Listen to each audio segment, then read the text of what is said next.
Hey YouTube, Sarkiel here, and this video is currently being recorded by a 12 megapixel camera, meaning that there are 12 million pixels in this image currently that you are watching, or this playthrough of 60 different images every single second. And you're watching this with your human eye, but how high of a resolution is your human eye actually? Is it even greater than the resolution of this video itself? Well, you need to understand that the human eye doesn't work like a camera in the same sense. It doesn't have megapixels in the same way. Because if you take a shot with a camera, it will always be at the same resolution. There will be things, of course, such as it's not being held steadily, causing frames to smear around.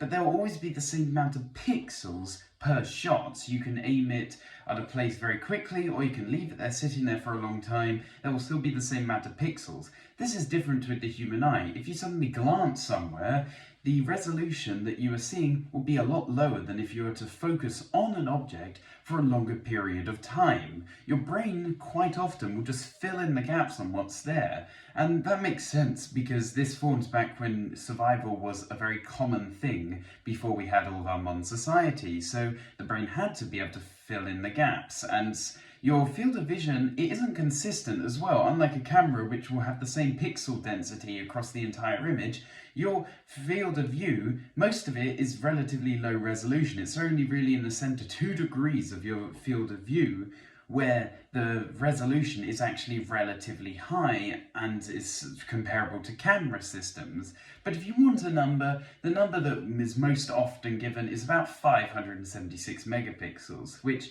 is impressive, of course. But on the Samsung S25 Ultra, for example, it has a 200 megapixel camera, and some cameras are getting beyond that. Remember, that's a small camera that's the size of a thumbnail. Compared to DSLR cameras, they are starting to approach this, which means that kind of once they pass your resolution of your eye, you won't really be able to notice the difference in pictures. But anyway, so the way that this is found is, of course, by looking at the minimum discernible size for an object, which is about 1 arc minute, or 1/60th of a degree. That's the smallest object you can generally discern, though, which means that is roughly 1 pixel, and your field of view is 230 degrees horizontally and 180 vertically, so you plug in these numbers knowing how many different objects you can see in a degree to get 576 megapixels. But as I said, this isn't consistent across the board, and because your brain is filling in most of the time the information for you because it's unnecessary to spend so much time trying to get it, you are currently not actually seeing everything you think you are.